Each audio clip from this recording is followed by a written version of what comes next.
zero poverty, zero unemployment, zero net carbon emission. So these are the 3 0. That's what I have defined for myself.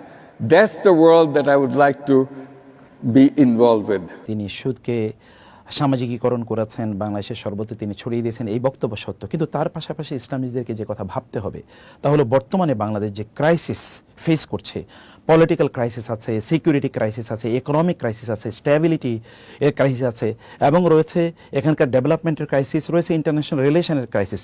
এতগুলো crisis সমাধান করার মতো এবং প্রতিবেশী দেশের একটা বড় ধরনের এখানে নজর আছে, ছোবল আছে, থাবা আছে, এবং এখানে শকুনের তাদের যে নজরদারি এখানে আছে, এগুলো সব কিছুকে ট্যাকেল দেওয়ার মতো একজন ব্যক্তির নাম আপনাকে বলতে পারেন? ডক্টর ইউনূস ছাড়া, যিনি সবগুলো জিনিসকে এখন এই মুহূর্তে ট্যাকেল দিতে পারবেন। একবার চিন্তা করে দেখুন, একটা যুদ্ধ বিধ্বস্ত দেশের মতো একটি দেশের মধ্যে আমরা এখন আছি। এই দেশের জন্য ব্যাপক পরিমাণে ইন্টারন্যাশনাল সাপোর্ট লাগবে। এই সাপোর্ট নেওয়ার মতো বাংলাদেশে একমাত্র ব্যক্তি কি ডক্টর ইউনূসের বাইরে আর কেউ আছে? এবং দ্বিতীয়ত একবার চিন্তা করে দেখুন তো, যে আমাদের প্রতিবেশী রাষ্ট্রের আমাদের উপর যে ছোবল আছে, এর বিরুদ্ধে দাঁড়ানোর মতো একটা ব্যক্তি গোটা পৃথিবীকে একত্রিত করতে পারে, তিনি ডক্টর ইউনূস। এবং তার পাশাপাশি গোটা বাংলাদেশ উন্নয়নের ক্ষেত্রে, ইকোনমিক্যাল ডেভেলপমেন্টের ক্ষেত্রে তিনি সুদী কাজ করেছেন বটে, সে কথা সত্য, কিন্তু এই জায়গায় তার যে এক্সপার্টিজ আছে, এত হিউজ এক্সপার্টিজ গোটা দেশকে ডেভেলপ করার জন্যে, এবং এর বাইরে বাংলাদেশের বাইরেও গোটা পৃথিবীতে গ্রামীণের যেই ব্যাংকের তাদের যেই সমৃদ্ধি এবং তাদের যে সুনাম রয়েছে, এবং এখানে তাদের যে এক্সপার্টিজ রয়েছে, এরকম একটা লোককে আমাদের কাছে আছে বলুন? এমন কোনো লোক আছে? বরং আমি যেটি বলবো যে ইসলামীদেরকে এগিয়ে আসা দরকার। রাসূলুল্লাহ সাল্লাল্লাহু আলাইহি ওয়াসাল্লাম কি বলেন নাই, খেয়ারুকুম ফিল জাহিলিয়াতি খেয়ারুকুম ফিল ইসলামি ইযা ফাকিহু? জাহিলি যেগুলো লোকেরা, তারাও যদি ইসলামে আসে তাহলেও তারা সেরা হতে পারে। ডক্টর ইউনূসকে বরং আপনার বরণ করে নিন, তার কাছে আপনার যান, তার কথা আপনারা বলুন, তিনি বুঝুক যে ইসলামিস্টরা তাকে সাপোর্ট করছে। অতএব এমনিই তিনি মুসলিম, আর ইসলামের ব্যাপারে তার আরও সফট কর্নার তৈরি হবে। তাকে আপনার বলুন, আপনারা তাকে দাওয়াত দেন। ওমর ইবনুল খাত্তাব রাদিয়াল্লাহু তাআলা আনহু জাহেলি যুগে রাসূলকে হত্যা করতেও গিয়েছেন, কিন্তু ইসলামে কত বড় সম্পদ তিনি হয়েছেন। আর আমর ইবনুল আস রাদিয়াল্লাহু তাআলা আনহুর কথা যদি একবার চিন্তা করে দেখুন, অথচ সোহাইল ইবনে আমরের কথা একবার চিন্তা করে দেখুন, মক্কা বিজয়ের সময় যখন সাহাবায়ে কেরামরা তার ব্যাপারে খারাপ কথা বলতে গিয়েছিল, রাসূল সাল্লাল্লাহু আলাইহি ওয়াসাল্লাম বললেন, না বলো না, তিনি একদিন মুসলিমদের পক্ষে তিনি শক্তিশালী ভূমিকা তিনি পালন করবেন। এবং তার এই মুখের কথায়, তার যে বুদ্ধিমত্তা, ডিপ্লোম্যাটিক তার যে বুদ্ধিমত্তা, এটা কোনো এক সময় মুসলমানদের কাজে লাগবে। এবং আপনারা জানেন আবু বকর রাদিয়াল্লাহু তাআলা আনহুর সময় রিদ্দার যুদ্ধে যখন লোকেরা বিভিন্ন জায়গায় তারা ছড়িয়ে পড়ছিল, এবং যখন তারা ইসলামের বিরুদ্ধে চলে গিয়েছিল, তার বক্তব্যে কিন্তু হাজার হাজার লক্ষ লক্ষ লোক আবার ফিরে এসেছে। তার সেই মুখের বাণী কিন্তু ইসলামের কাজে লেগেছে। ডক্টর ইউনূসকে আমরা কিন্তু সেভাবে তাকে স্বাগত জানাতে পারি, আমাদের পক্ষে লাগাতে পারি। কমপক্ষে এখন ন্যারো চিন্তা থেকে বের হয়ে গোটা বাংলাদেশকে আমাদেরকে রিফর্ম করতে হবে, বাংলাদেশকে আমাদের রক্ষা করতে হবে। এই রক্ষা করার ক্ষেত্রে ডক্টর ইউনূসের বিকল্প আমাদের কাছে আপাতত নাই। সেই কারণে আমরা বলবো যে আমাদের বর্তমান কনটেক্সটটাকে আমাদের ভালো করে বোঝা দরকার। আমাদের সিকিউরিটির ইস্যুটি প্রচণ্ড গুরুত্বপূর্ণ, এটা বোঝা দরকার। গোটা আন্তর্জাতিক বিশ্বকে আমাদের প্রচুর পরিমাণে লাগবে, আমাদের প্রচুর ইকোনমিক সাপোর্ট লাগবে, আমাদের অনেক অর্থনৈতিক সাপোর্ট আমাদের লাগবে, অনেক সহযোগিতা আমাদের লাগবে। এই সহযোগিতা ডক্টর ইউনূসের মাধ্যমে করা সম্ভব। ইনি একমাত্র ব্যক্তি যিনি পৃথিবীর যে কোনো ব্যক্তিকে, তিনি যত পাওয়ারফুলি হোক না কেন, তিনি সরাসরি ফোন দিতে পারেন। তিনি আমেরিকার প্রেসিডেন্টকে, তিনি জাতিসংঘের মহাসচিবকে, তিনি ওয়ার্ল্ড ব্যাংকের প্রধানকে, প্রেসিডেন্টকে, এবং পৃথিবীর ইউরোপিয়ান ইউনিয়নের প্রধান কর্তা ব্যক্তিদেরকে, পৃথিবীর যে কোনো রাষ্ট্রপ্রধানকে তিনি যদি চান এই মুহূর্তে তিনি ফোন দিতে পারেন, এবং প্রত্যেকে তার ফোন ধরবে। তিনি একমাত্র ব্যক্তি যার নামে বাংলাদেশকে বহু লোকেরা চেনে। অতএব আমরা আমাদের নিজেকে ওই জায়গায় নিয়ে যাই, ডক্টর ইউনূসকে দিয়ে আমরা আমাদের দেশকে, আমাদের যে স্বার্থ আছে সেই স্বার্থটা আমরা হাসিল করি, সেটি আমাদের দরকার।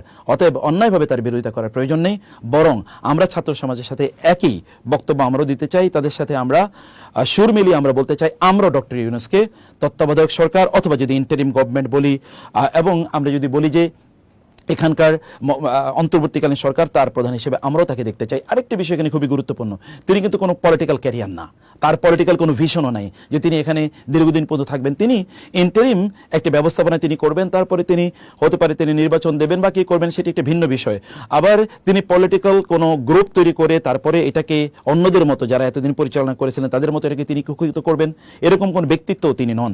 আর তিনি দেখুন গ্রামীণ ব্যাংক অথবা গ্রামীণ ফোন এবং অন্যান্য যা কিছু তিনি ধরেছেন সব হীরার টুকরা হয়ে গেছে। তার যে সোশ্যাল বিজনেস, এটা তো আমাদেরই আইডিয়া, এটাকে তিনি একটু আপনার মানে ইউরোপিয়ানাইজ তিনি করেছেন। সোশ্যাল বিজনেস তো আমাদের ওয়াকফের যে আইডিয়াটা তিনি আসলে সেল করতে চেয়েছেন। অতএব তার কনসেপ্টগুলোকে এগুলোকে ইসলামের বাইরে আপনি দেখবেন না, এগুলোকে কোনো অবস্থায় ইসলামাইজ আপনি করে নিতে পারেন। তার ইকোনমিক থিওরিটাকে আপনি কেবল ইসলামিক থিওরিতে রূপান্তরিত করেন। এবং আপনি দেখুন না, ইসলামী ব্যাংকগুলো কিন্তু তার যে রুরাল ব্যাংকিং অথবা তার যদি আমরা বলি মাইক্রো ফাইন্যান্স, ইসলামী ব্যাংকগুলোকে এখন করে না। হাজার হাজার এনজিও তৈরি হয়েছে মাইক্রো ফাইন্যান্সের উপর, ইসলামিক মাইক্রো ফাইন্যান্স নামে তৈরি হয়েছে কিন্তু এই ডক্টর ইউনূসের সেই থিওরির উপর। অতএব থিওরিকে ইসলামাইজ করুন এবং তাকে আপনার বলুন যে এই কাজগুলো ইসলাম নিষিদ্ধ করেছে, তিনি নিশ্চয়ই সেটি বুঝবেন। অন্যথায় তার বিরোধিতা করলে আমরাই ক্ষতির মধ্যে নিমজ্জিত হব, কারণ আমরা একটা সন্ধিক্ষণে দাঁড়িয়ে আছি। ক্রু থেকে কাউন্টার ক্রু হয়, হতে পারে যে আপনাদের যে অভ্যুত্থান, আপনাদের যে অর্জন, যে বিজয়, এই বিজয় কিন্তু হাতছাড়া হয়ে যেতে পারে। অতএব এখন বিরোধিতা করার সময় নয়, এখন ডক্টর ইউনূসের পক্ষে বরং আমাদের দাঁড়ানো দরকার। বরং চলুন আমরা সবাই সমস্যারে বলি, ওলামায়ে কেরাম বলুক যে আমরা ডক্টর ইউনূসকে চাই, এবং তারপরে তার সাথে নেগোসিয়েশনে বসুন যেন সুদ থেকে কিভাবে মুক্ত হওয়া যায়। আর মনে রাখবেন, ডক্টর ইউনূসের বিরুদ্ধে যে প্রপাগান্ডা, এই প্রপাগান্ডা কিন্তু পার্শ্ববর্তী দেশ এবং যারা চলে গেছে তারা কিন্তু এই প্রপাগান্ডা তৈরি করে গিয়েছে। তাদের প্রপাগান্ডায় আমরা এখন চালিয়ে যাচ্ছি। তিনি সুদখোর, তিনি রক্তখোর, ইত্তকার, এই কথাগুলো এতদিন কারা বলেছে? যারা বলেছে তারা কি বাংলাদেশকে ইসলামিক স্টেট তৈরি করেছে? তারা কি এখানকার ইকোনমিক সিস্টেমকে ইসলামিক করেছে? তারা কি এখানকার ইসলামিক ব্যবস্থাপনা যারা বলেছে তারা কি তাদের পক্ষে ছিল? ওলামায়ে কেরামদেরকে কারা হত্যা করেছে? কারা এখানকার ইসলামিক প্রতিষ্ঠানগুলোকে বন্ধ করে দিয়েছে, লুটতরাজ করেছে? কারা ইসলামের নামে কোনো জিনিসকে ইসলামিক কোনো পর্যন্ত আমরা প্রতিষ্ঠান করতে পারি নাই?